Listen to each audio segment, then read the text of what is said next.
Hi everyone and welcome to Craig's Cooking Channel. Tonight we'll be making a Thai red curry.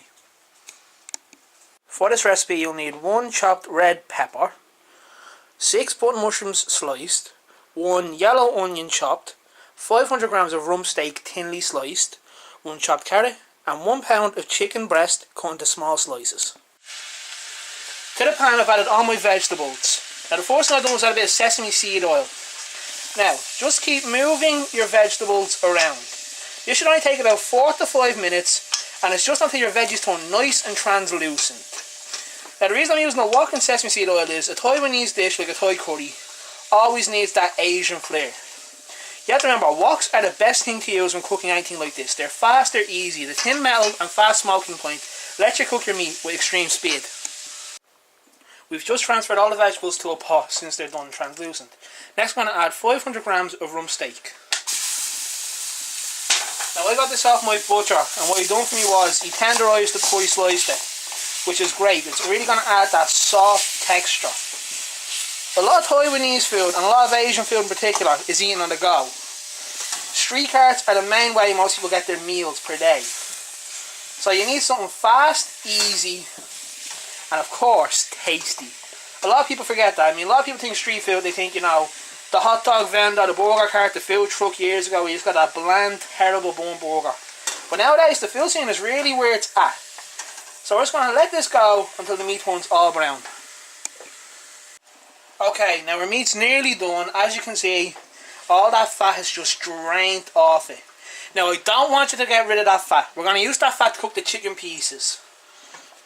Now, when we're also done, another thing we're going to do is we're going to transfer this to a smaller pot so we can then work on the chicken.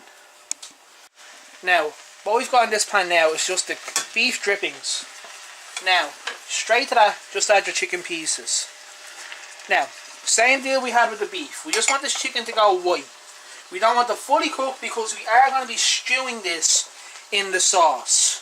And that's another thing I failed to mention. We're going to be doing a homemade Thai red curry sauce, and what we're going to be using for that is simple. We're going to be using Thai red paste and coconut milk. Easy to get in your local Asian food stores, so don't freak out if you can't find it.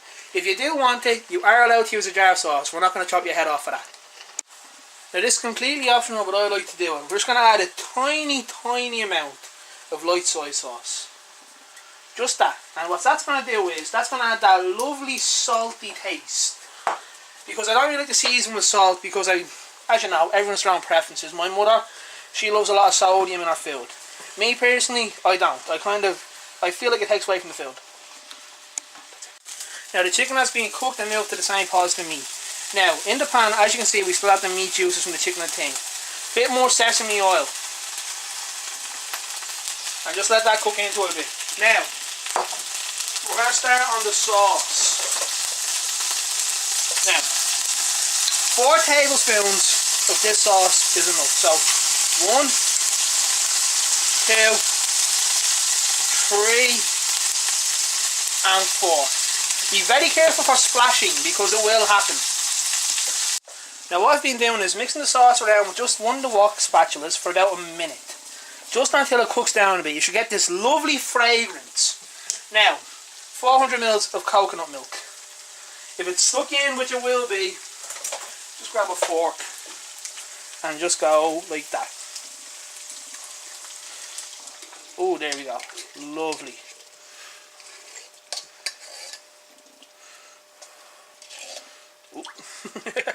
It's a very messy job with coconut milk, but it's an amazing thing to work with if you want that authentic curry flavour. This is what your local Chinese takeaway does for you. So, do it at home, save yourself a few quid. Great little date night suggestion. Bring the missus around, wine and diner. Hopefully it leads to the whole, this is how I got married, kids. Now the coconut milk's just been sitting there for about a minute and a half now. As you can see, it's gone into this lovely creamy sauce. Now at this point, you'll want to add back the meat. So, pot full of chicken and beef, just like that. We're not fancy here. This isn't a 5-star restaurant, this is your kitchen. Best ever cooking comes out of your mommy's kitchen, your granny's kitchen. You know, we're not looking for uniform either. As you can see, there is parts of that that is bigger and smaller. I never heard my granny go, crap, cancel dinner, the meat's not right. So all the ingredients have been mixed through the sauce. As you can see, it's become thick and it's coating it. At this point, what you want to do is, you want to reduce the heat from high to low. Let that simmer. Now it's only going to take about 20 to 30 minutes. You can serve it whatever you like. I'm going to be doing rice with mine, but then I'm doing chips for someone else who doesn't like rice. Or fries if you're in America. Okay, so the meat's been stewing for a little while now. It's become nice and soft. And the chicken is just starting to break up a little piece and mixing into the dish. Now while that's doing, I've just put on the rice. It's just simple Uncle Ben's boil in the bag rice. We're going for about 10 minutes. Then we'll be able to plate this bad boy up.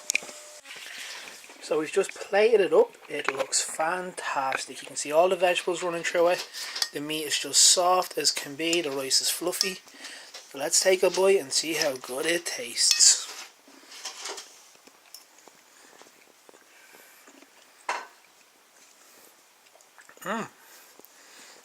You can get the spice, but it's not too overpowering. It just sits on the palate nicely.